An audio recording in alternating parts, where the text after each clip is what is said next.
வணக்கம். நம்ம சிதம்பரம் வாகீச நகரில் இருக்கிற காந்தி மன்றத்தில் பள்ளி மாணவ மாணவிகளுக்கான போட்டிகள் நடைபெற்றது. பொன்மொழிகள் எழுதும் போட்டி, பேச்சு போட்டின்னு பலவிதமாக போட்டிகள் நடத்தினாங்க. அதில் பேச்சு போட்டியில் நம்ம சிதம்பரத்தை சேர்ந்த மாணவ மாணவிகள் எவ்வளோ அருமையாக பேசுனாங்க தெரியுங்களா? முழுசாக அந்த வீடியோவை பாருங்கள், உங்களுக்கே அவங்களுடைய திறமை புரியும். நான் கண்ணாய் போற்றும் கவித்தமிழே, நான் உயிரென போற்றும் உயர் தமிழே, இனிமையான வார்த்தைகளால் என்னை மூழ்கடிக்கும் முத்தமிழே, தாய்மொழியாகிய தமிழை வணங்கி அவையோர் அனைவருக்கும் என் பணிவான வணக்கங்களை தெரிவித்துக் கொள்கிறேன். காந்தியின் வரலாற்றை படிக்கும் பொழுது எண்ணற்ற நிகழ்வுகள் நம்மை கவரும். அப்படி ஒரு நிகழ்வு காந்தியின் வாழ்க்கையில் திருப்புமுனை ஏற்படுத்திய நிகழ்வு தென்னாப்பிரிக்காவில் நடந்தது. ஒரு ரயில் பயணத்தின் போது வெள்ளையர்களுக்கு மட்டுமே ஒதுக்கப்பட்ட முதல் வகுப்பில் பயணம் செய்ததற்காக அவரை ரயில்வே அதிகாரிகள் கீழே இறக்கிவிட்டனர். இந்த நிகழ்வு காந்தி நிலவரிக்கு எதிராக போராட ஊக்குவித்தது. காந்திஜி தென்னாப்பிரிக்காவில் சத்தியாகிரக போராட்டத்தை நடத்தினார். அங்குள்ள இந்தியர்களுக்கு எதிரான பாகுபாடுகளுக்கு எதிராக இந்த போராட்டம் நடத்தப்பட்டது. இதுவே அவர் பின்பற்றிய அகிம்சை வழி போராட்டத்தின் முதல் வெற்றியாகும். எனது பெயர் ஆசலலிதா. நான் நிர்மலா மெட்ரிக் மேல்நிலைப் பள்ளியில் 9ஆம் வகுப்பு படித்து வருகிறேன். நமது தேசப்பிதா காந்தியடிகளின் வாழ்க்கையில் நடந்த சில சுவாரஸ்யமான நிகழ்வுகளை பற்றி உங்களுடன் பகிர்வதில் பெரும் மகிழ்ச்சி அடைகிறேன். ஒரு முறை காந்தியடிகள் தென்னாப்பிரிக்காவில் போராடி கொண்டிருக்கும் போது அவர் சிறையில் அடைக்கப்பட்டார். அப்போது சிறையில் ஒரு ஜோடி செருப்பினை காந்தியடிகள் வைத்தார். தன்னை சிறையில் அடைத்த ஜான் ஸ்மட்ஸ் என்பவருக்கு அதை அன்பளிப்பாக கொடுத்தார். அதை வாங்கிய ஜான் ஸ்மட்ஸ் தன் காலில் அணிய மனமில்லாமல் அதை பூஜை அறையில் வைத்து வழிபட்டதாக காந்தியடிகள் தான் மறையும் போது அவரே கூறினார். அத்தகைய உத்தமர் காந்தியடிகள். ஆங்கிலேயர் ஒருவர் காந்தியடிகளை வீட்டிற்கு அழைத்தார். அவர் காந்தியடிகளின் முன்பு தன் நாயை வந்தே மாதரம் போ என்று கட்டளையிட்டார். அவர் உடனே காந்தியடிகளிடம், உனக்கு கோபம் வரவில்லையா? என் நாயை நான் வந்தே மாதரம் என்று பெயரிட்டுள்ளேன் என்றார். அதற்கு காந்தியடிகள், வந்தே மாதரம் என்றால் எங்கள் தாயை வணங்குவதாக அர்த்தம். நீ உன் நாயை வந்தே மாதரம் என்று பெயர் வைத்ததை பார்த்தால் உன் தாய் ஒரு நாய் போல என்று சுருக்கி. அனைவருக்கும் வணக்கம். நான் இன்று நம் தேசம் மற்றும் உலக வரலாற்றில் மிகவும் மதிக்கப்படும் நபர்களில் ஒருவரான மகாத்மா காந்தியை பற்றி பேச உங்கள் முன் நிற்கின்றேன். சம்பவம் 1. அவர் ஒரு முறை தன் நண்பருடன் மகிழுந்தில் சென்று கொண்டிருந்த பொழுது காந்திஜியை எதிர்ப்பவர்கள் சிலர் அவர் மகிழுந்தை வழிமறித்து சராமாரியாக கல்லினை அம்மகிழுந்தின் மேல் அடித்தனர். ஆனால் அவரோ பதட்டப்படாமல் மகிழுந்திலிருந்து வெளியேறி அவர்களை நோக்கி, என்னை மட்டும் அடியுங்கள், என் நண்பரை துன்புறுத்த வேண்டாம் என்றார். இதிலிருந்து அவர் யாரையும் தன்னால் துன்பப்படக்கூடாது என்னும் கொள்கையை வெளிப்படுத்தினார். சம்பவம் 2. அவரது ஆசிரமத்தில் ஒரு சிறுவன் இருந்தான். அவன் மிகவும் ஒழுக்கமானவன். அதில் பெரியோரே, நாளைய வரலாறு, இன்றைய மாணவரே, உங்கள் அத்தனை பேரையும் சிரம் தாழ்ந்து வணங்கி பேச போகிறேன். என் தலைப்பில் இறங்கி காந்தியடிகளின் வாழ்வில் நடந்த சுவையான சம்பவத்தை ஒன்றை பற்றி காண்போம். காந்தியடிகள் ஒரு முறை பெங்களூரில் தங்கியிருந்தார். ஒரு நாள் ஒரு மங்களை தட்டில் தேங்காய், பழம், பூ முதலியனை எடுத்துக்கொண்டு காந்தியடிகளிடம் வந்தாள். அவள் அண்ணனை தொட்டு வணங்கி எதிரே நின்று கொண்டிருந்தாள். காந்தியடிகள் அதை கை கூப்பி ஏற்றுக்கொண்டார். அவள் மீண்டும் மீண்டும் நின்று கொண்டிருந்தார். அவர் என்ன செய்தும் நகருவதாக இல்லை. அச்சமயம் காந்திஜியும் ராஜாஜியிடம் இருந்தார்.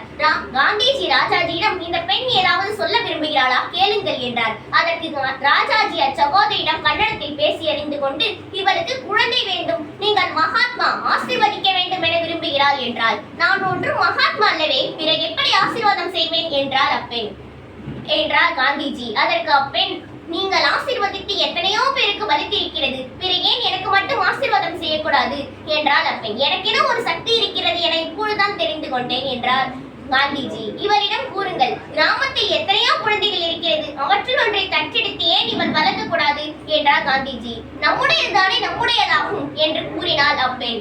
இவள் என்ன செய்தும் நகருவதாக இல்லை என்று தெரிந்து கொண்ட காந்திஜி, ஆண்டவர் உனக்கு ஆண் குழந்தை அளித்தால் நான் தடுக்கவா போகிறேன் என்றார். இதையே ஆசையாக கொண்டு சகோதரி போய் சேர்ந்தார்.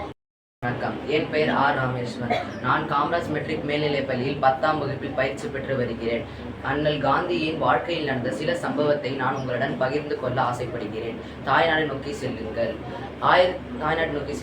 காந்தி தென்னாப்பிரிக்காவுக்கு சென்று 3 ஆண்டுகள் ஆயின. அவர் அங்குள்ள மக்கள் காந்தியை பற்றி நன்றாகவே அறிந்து கொண்டார். காந்தியும் அங்குள்ள மக்களை பற்றி நன்றாகவே புரிந்து கொண்டார். வக்கீல் தொழிலும் நன்றாகவே சென்றன.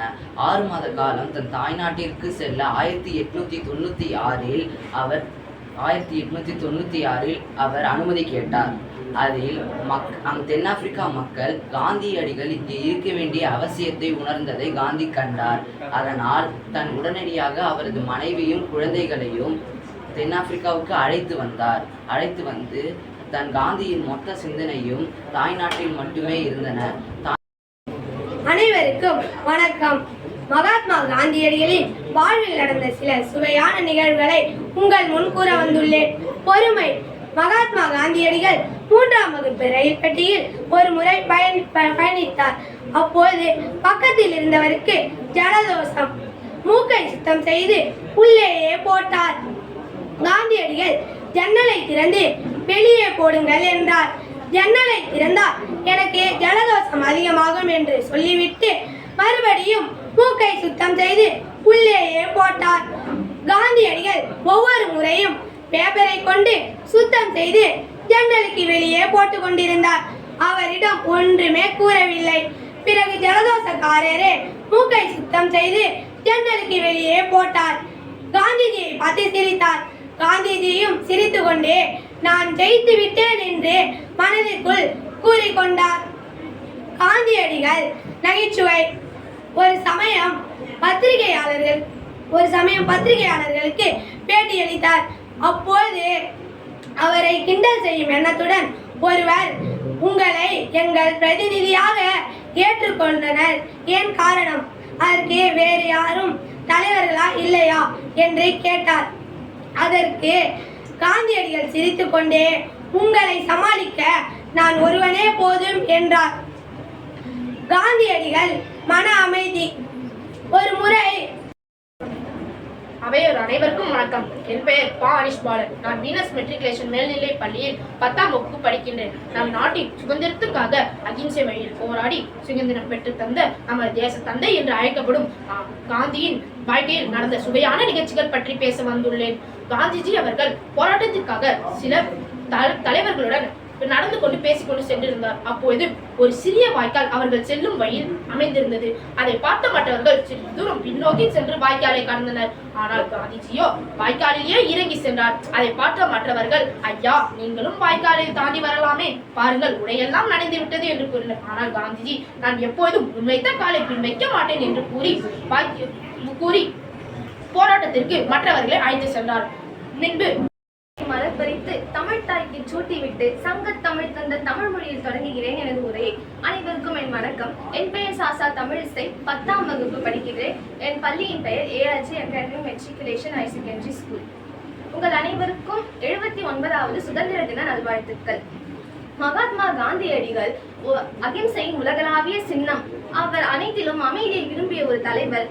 தூய்மையை நாள்தோறும் பின்பற்றி பாங்குப்படையை கடைபிடிக்க வைத்த கட்டுப்பாடுகள் மிக்க ஆசான். மேலும்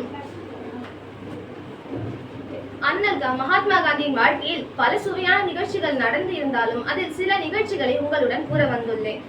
தூய்மை பற்றிய மகாத்மா காந்தி அவர்களின் எண்ணம் இதுதான். Sanitation is more important than independence. Everyone must be their own scavengers. 1901 Congress மாநாடு கல்கத்தாவில் உள்ள ரிப்பன் கல்லூரியில் நடந்தது. அப்பொழுது காந்தியடிகள் இந்திய தேசிய காங்கிரசின் பிரதிநிதியாக மட்டுமே அவர் அங்கு கலந்தார். அந்த கூட்டத்தில் அவருடன் சக பிரதிநிதிகளும் கலந்து கொண்டனர். அவர்களால் அந்த இடம் முழுவதும் அசுத்தமாகிவிட்டது.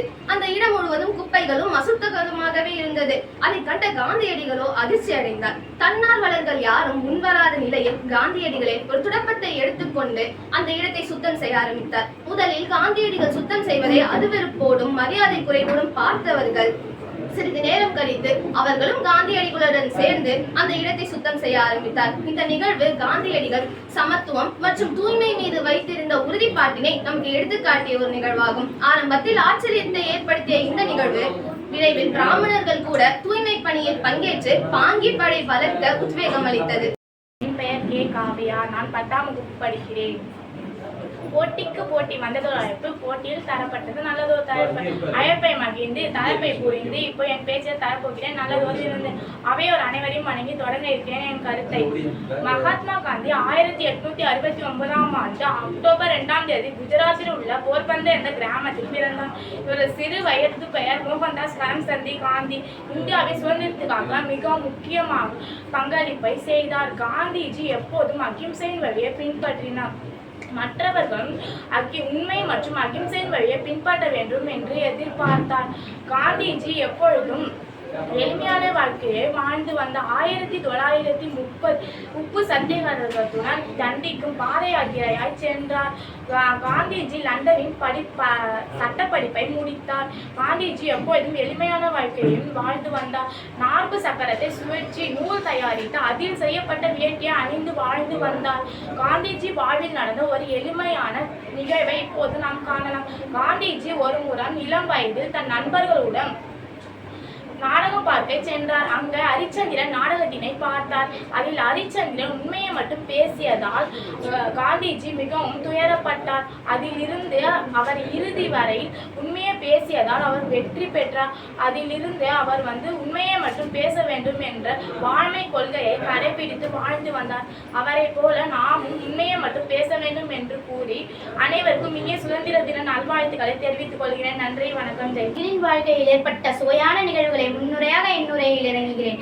உலகில் எத்தனையோ ஆத்மாக்கள் இருக்க ஒரே ஒருவர் மட்டுமே மகாத்மா என்று போற்றப்படும் இந்தியா நாட்டின் விடுதலை தந்தையும் அகிம்சை எனப்படும் அறவழி போராட்டத்தின் அறவழி நாயகனும் அமைதி பேரொழியும் என மகாத்மா காந்தி அவர்கள் ரஷ்ய நாட்டு அறிஞர் லியோ டால்ஸ்டாய் அவர்களின் மீது ஆழ்ந்த பற்று கொண்டிருந்த போது லியோ டால்ஸ்டாய் எழுதிய கட்டுரையில் வான் புகழ் கொண்ட வள்ளுவரின் குரலான என்ன செய்தாரே ஒருத்தல் அவர் ஞான நன்மையும் செய்துவிடல் என்ற குரலை மேற்கோள் காட்டியதற்காக தன் மனம் கவர்ந்து மகாத்மாவில் ஆத்மாவில் கலந்த மகாத்மா லியோ டால்ஸ்டாய் அவர்களிடம் திருக்குறளை கேட்டறிந்தார். இக்குறள் தமிழ் மொழியின் அறநூல் என்றறிந்து இக்குறளை தமிழில் கற்க வேண்டும் என்பதற்காக தமிழ் கற்றறிந்து அடுத்த பிறவியில் தமிழராக பிறந்து தமிழ் கற்க வேண்டும் என்று கூறிய மகாத்மாவின் தமிழ் பற்று நம் தமிழ் மொழியில் உள்ள சுவையான நிகழ்ச்சிகளுக்கு இதைவிட கூடுதலான சான்று காட்ட இயலுமா? வெள்ளையாடை கோட்டு சூட்டு போட்ட அண்ணல் காந்தியை வெள்ளையாடை. நான் இங்கு காந்தியை பற்றி பேச வந்துள்ளேன். காந்தி 1862ஆம் தேதி அக்டோபர் 1ஆம் தேதி குஜராத் மாநிலத்தில் போர்பந்தர் என்ற பகுதியில் பிறந்தார். காந்தியின் அகிம்சை வழி மற்றும் காந்தி உண்மையை பேச வேண்டும் என்பதற்காக ஏற்பட்ட ஒரு நிகழ்வை பற்றி இப்போது காண்போம். காந்தி தொடக்கப்பள்ளியில் பயின்று வந்திருந்த போது அவர் பள்ளிக்கு சோதனை அதிகாரி ஒருவர் வந்தார். அச்சோதனை அதிகாரி 3 சொற்களை கொடுத்து ஏட்டில் எழுத சொன்னார். காந்தி 3வது சொல்லை தவறாக எழுதினார். அதை பார்த்து அவர் உடற்கல்வி ஆசிரியர் அவரது காலை மிதித்து பக்கத்தில் உள்ள மாணவர்களை பார்த்து எழுத சொன்னார். ஆசிரியரே தவறான வழிகாட்டிய போதும் ஒருபோதும் நான் தவறு செய்ய மாட்டேன் என்று சொன்னார். இவ்வாறு காந்தி உண்மையை பேசுவதற்காக காரணம் இது ஆகும். இப்பொழுது காந்தியடிகளின் வாழ்வில் நடந்த ஒரு நிகழ்வை பற்றி பேச வந்துள்ளேன். அவர் பள்ளியில் படிக்கும் போது அவர் வகுப்பறையை ஆராய்ச்சி செய்வதற்காக கல்வி அலுவலர் ஐயா அவர்கள் வந்தார்கள். அவர் வந்தபோது ஆசிரியர் அவர்கள் பாடம் நடத்தி கொண்டிருந்தார். கல்வி அலுவலர் ஐயா அவர்கள் அவரை டிக்டேஷன் வைக்கும்படி அவரிடம் சொன்னார். ஆசிரியரும் சில வார்த்தைகளை கூறினார். எட்டில் என்ற வார்த்தை அனைத்து மாணவர்களும் சரியாக எழுதினார். அவர் மட்டும் தவறாக எழுதினார். காந்திஜியோ அந்த ஆசிரியர் காலால் சீண்டி அடுத்த மாணவனை பார்த்து எழுது என சொன்னார். ஆனால் அவர் எழுதவில்லை.